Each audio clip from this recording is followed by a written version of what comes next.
Hello, everyone, and welcome back after our summer break. We've got a really fun first interview for you. We're going to be talking about sourdough bread, although somehow during this interview with our sourdough expert, he ended up quoting Winston Churchill. Like Churchill said, if you're going through hell, keep on going. That's a bit what you have to do with sourdough. This week we're speaking to Karl De Smedt, the world's one and only sourdough librarian. In this week's episode, Karl joins us from a lab where he's surrounded by 157 living sourdoughs preserved around him like microbial time capsules. Karl has traveled the world to find the most diverse selection of sourdoughs, all with their own incredible stories. And I'm like the biggest bastard you can find. I have blood from everywhere. I feel, but I also feel European. So I hope you enjoy the interview. Karl takes us deep into the world of sourdough, something that's very hip right now in Europe. But actually, people have been making sourdough bread for many, many hundreds of years. Hi, Karl. Thanks so much for joining us today at the Europeans. Hi, Dominic. Thanks for having me. I can see a library of sourdough behind you, but for the listeners who can't see what I'm looking at, could you tell us what is a sourdough library and what does a sourdough librarian do? We do three things. We collect sourdoughs from all over the world in order to preserve their biodiversity for the future. That means that we will isolate the dominant strains of lactic acid bacteria and yeast that we find in there, and we will freeze these at minus 80 degrees Celsius. That's actually the real sourdough library project. It's that freezer to preserve these microorganisms and their biodiversity for the future. Next to that, when we collect sourdoughs, we document them as good as possible with all the information the owner can share with us, like how was it made, who made it, what kind of flour do you use, what do you bake with it, everything we can know about it. And then last but not least, you see that we have physical samples of all these starters that we feed every 2 months with the original flour that the owners provide us once a year. And by having this physical sample here, we are able to offer a backup to the owners so that in case something would go wrong due to a fire, due to a human error, whatever that can happen in a bakery with a sourdough, they can ask us to get a piece of their original sample back. These are the things we do with the library. Preserve the biodiversity, protect the heritage of sourdough, and offer a backup. So you have traveled the world searching for unique sourdoughs. What exactly is it that you're looking for? What kind of sourdoughs get your pulse racing and make for exciting discoveries? Well, when we inaugurated, I wanted to have one sourdough, like a little kid that goes fishing and that wants to catch one fish.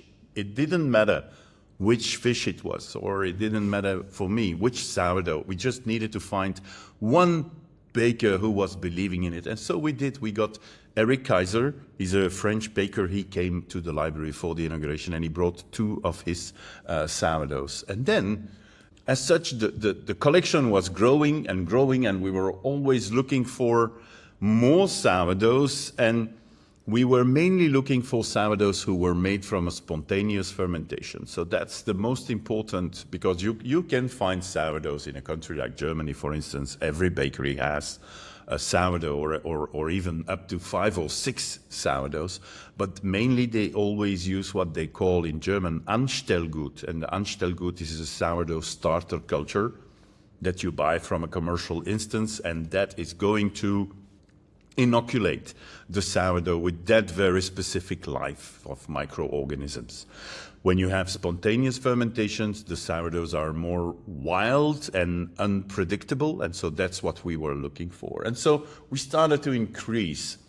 Today we are looking for very specific sourdoughs, like when you go fishing for, I don't know, a blue marlin in that spot, or you want to buy it to catch that perch or this kind of eel. So we became more keen because we have so far 157 sourdoughs in the collection, and so we we do not accept as easy as it was in the past these days. And do you see regional differences in the kind of sourdough starters that you collect? Like, is a European sourdough different from one from Latin America or South Asia? Well, that's hard to say because I do not have enough samples from the four corners of the world. I do have 89 sourdoughs from Europe, coming from 18 countries. Now, if we look at those, they are already very diverse. We have sourdoughs made from wheat flour, and within wheat we have whole wheat, but we have also durum wheat, we have soft wheat, we have rye flour, whole rye, we have rice. We have one sourdough made from rice flour from a bakery in Germany that is using it for gluten-free products. We also have spelt, einkorn, and barley in this collection from European sourdoughs. We can say that already the sourdoughs within Europe are very diverse, and even within a country like Italy, just to give you an idea, we isolated so far 1,419 strains of lactic acid bacteria and yeast that we keep in the freezer at minus 80 degrees. And sometimes people ask me, oh, Karl, can you tell where a sourdough is coming from just by looking at it? It doesn't work like that because there's always this combination of dominant, subdominant, and then you have a lot of satellite species of microorganisms that contribute to the whole consortium of what you can find in a sourdough. And it's very complicated because each and every sourdough we have here is unique. There is not two sourdoughs that have the exact same combination of exact same species at the exact same ratio. And this is what makes the project so nice, is that we discover so many things about the biodiversity of sourdough. It's just amazing. So saying that this one is from there or that one is from here, it's not working. But it sounds like it's a bit like being European, really. You know, it's a metaphor for our Europeanness. Absolutely. I have done, out of curiosity, twice my DNA analysis in two different companies. And I'm like the biggest bastard you can find. I have blood from everywhere. But I also feel European. I'm from Belgium. I'm a Flemish boy. I grew up in Brussels, but I feel a European because I have influences from everywhere. When I'm in Greece, people ask me if I'm Greek. When I'm in Turkey, they ask me if I'm Turkish. When I'm in Spain, they say, where are you from in Spain? So I do have that thing that in a sourdough you have so many things living together that it's always a melting pot, a big, big, big melting pot. I always joke, I say in sourdough nobody is illegal. But that's another thing. I like that. You mentioned that one of the first sourdoughs in the collection came from this French celebrity baker, Eric Kaiser. Do most of the sourdoughs in the collection come from sort of famous bakeries? Are they from normal people? Who are they from? Normal. I wouldn't call sourdough bakers are definitely not normal people. Taking care of a sourdough is sometimes even worse than having a pet. People get stressed. They send me messages like, Karl, I think I killed my mother, because in the mother dough you call a mother, and Karl, I did this and I did that.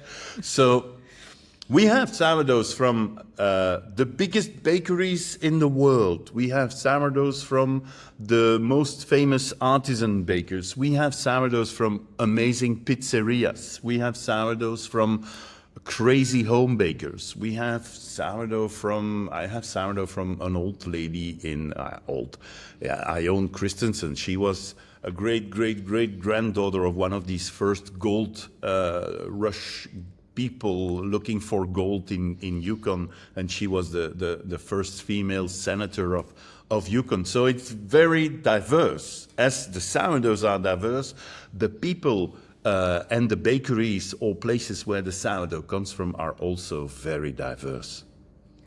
When you acquire a new sourdough that like might be said to have many years of history, maybe even 100 years of history, is there anything you can do to verify that history? No, unfortunately, I cannot. I have to believe what people tell me. There is no such a thing as a birth certificate for a sourdough. They do not come with a birth certificate. Neither there is a test that would exist that you could just dip a stick in the sourdough and you could see a color code with the age. That's not working. We neither can carbon date a sourdough, so we have to believe, we have to trust what people tell us. But now, having this library, we know exactly. I can tell you sourdough 43 is a sourdough that we collected in 1989. Sourdough 101 is a sourdough that we collected in 2018. Sourdough 157 is one that we collected last year. And as such, we have the exact collection date of each sourdough, which in the future might help us to maybe disclose that or discover that, or at least we know that they have at least X amount of years within the sourdough library. And you've talked about how the overall mission of the library is to protect the biodiversity of sourdough. Yes. Why is that so important? Well, because I think if we look around us and we look at climate change, if we look at deforestation, if we look at the wildlife that is disappearing, the way we do agriculture, there's so many things that we can link to loss of biodiversity, not only from animals, not only from plants and trees, but in our case, it's all about microorganisms. If we think that as humans, only 1% of our body is human cells and all the rest is non-human, is because of microorganisms and the billions and billions of little microorganisms living in our microbiome, I think it's a good thing to try to understand them. It's a good thing probably trying to safeguard them.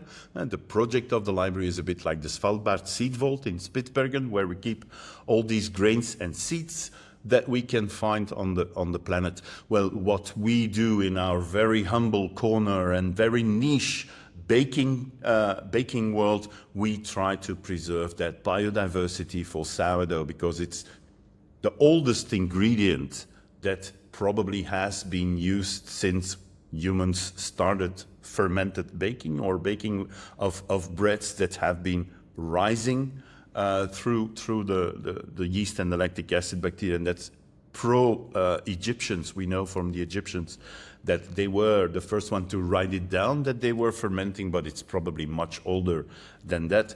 Well, trying to contribute to the preservation of this biodiversity and keep that heritage alive, that's why it's important that we do this. So, are there potentially health benefits if someone was to consume lots of different types of sourdough? Like, is that biodiversity good for us as humans, do you think? Oh, yes. Diversity for the gut is something very important. I have a good friend in the UK, Vanessa Kimball. She's a doctor and she has done a lot of study on diversity. Her idea is that if you have a wheat field, we should not only harvest the wheat, but everything that is growing in that wheat field. And that can be nettles, it can be little flowers, it can be berries, whatever. Everything you can find. And in the past, probably we ate much more of these things that do not really belong in the wheat or in the grain, but that has been milled together because the sieving or the shifting was not that well done. And so diversity is contributing because they contain like phenols and all these minerals that you can find in something else than grain. And we also see that not only this diversity that you have in a sourdough, but also the fact that in sourdough there is the presence of lactic acid bacteria. I think I don't have to explain you that eating yogurt is something good. Many people say, oh yeah, yogurt in the morning, that's beautiful. Well, it's milk that has been turned into yogurt by lactic acid bacteria. In sourdough, is flour and water that has been turned into sourdough by the lactic acid bacteria. And some of them are the same as in yogurt. We always say eating sourdoughs gives you 5-time pleasure. And this 5-time pleasure is first the eating. It's when you taste it, the texture is amazing, the complexity of the taste is there. But then you have the 2nd-time pleasure, and there is starting the healthy halo. You have a better digestion because these amino acids, the gluten network, is already pre-digested. So it goes better for our intestinal transit. We have a longer feeling of satiety because the glycemic index of sourdough bread is lower than regular yeasted bread. Then you have during the week, better absorption of these vitamins and minerals.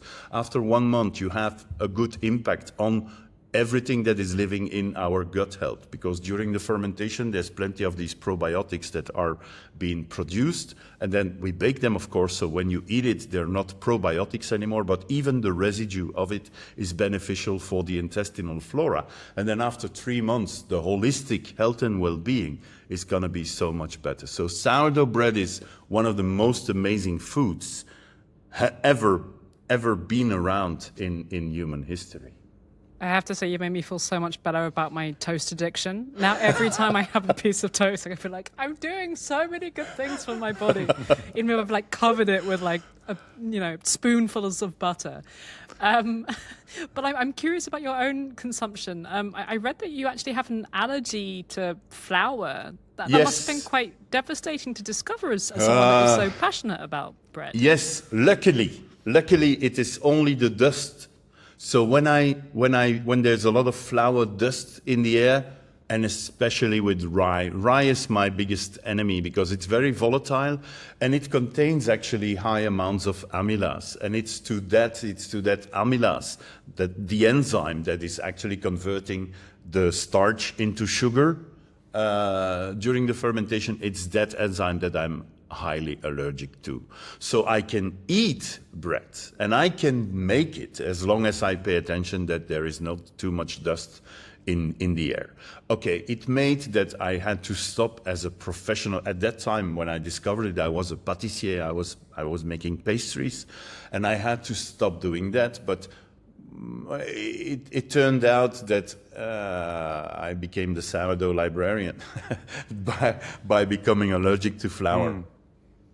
Yeah. Doesn't sound like such a bad job. I'm a bit envious, actually.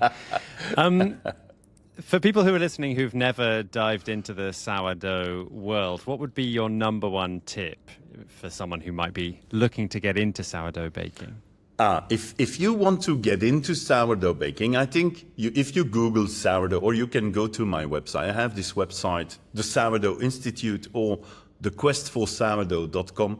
You can find many, many, many recipes of people from all around the world who have registered their recipe, their way of working on our website.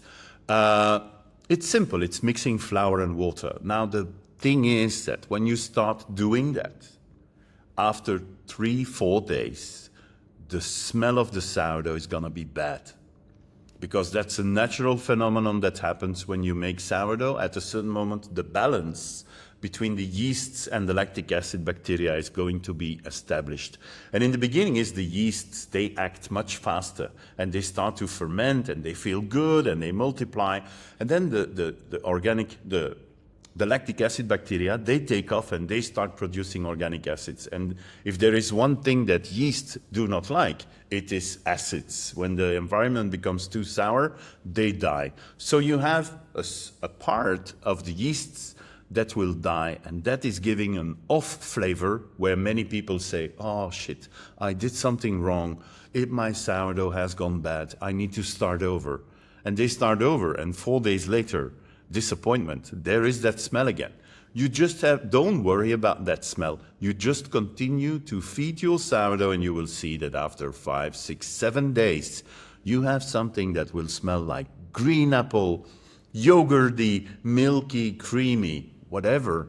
And then your sourdough is ready and you can start making waffles or pancakes or brownies or banana bread. And then if you want to go one step further, you enter in the world of pizza, crusty rolls, baguette, breads, whatever.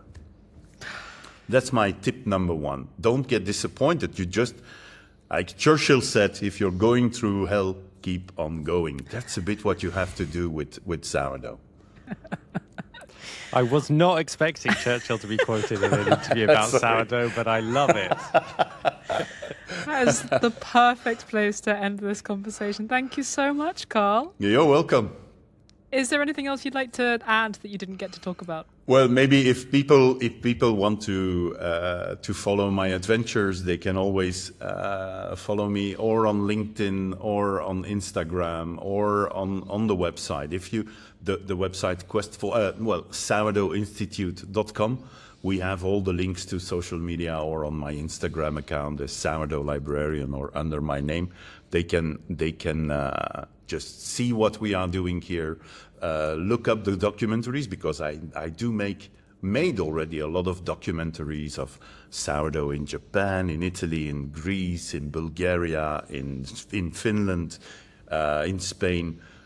So there's quite a lot of substantial material that people can watch to learn more about sourdough and what we do here, and specifically all these cultural things. In Bulgaria, I followed a family collecting dew in the morning with the clothes of young girls walking through the fields and collecting this dew, and then grandmother was wringing out these clothes to get that water to be mixed with milk, actually, to make yogurt, but also with flour to make sourdough. I've been in a monastery in Greece where you cannot go normally with a cameraman, because women are not allowed there.